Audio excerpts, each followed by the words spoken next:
Hi guys, in this video I'm going to show you how to repost on TikTok. So let's get started. First of all, open your TikTok app.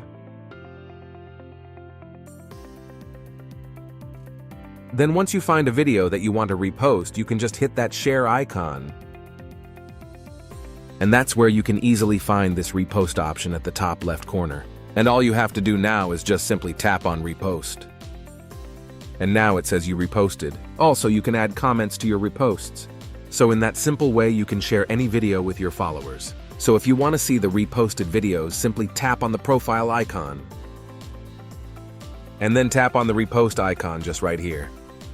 That's where we can find all the videos we have reposted. If you find this video useful, please show your support with a like. Your feedback is invaluable to us, so feel free to share your thoughts and suggestions in the comments section below. We are eager to hear from you.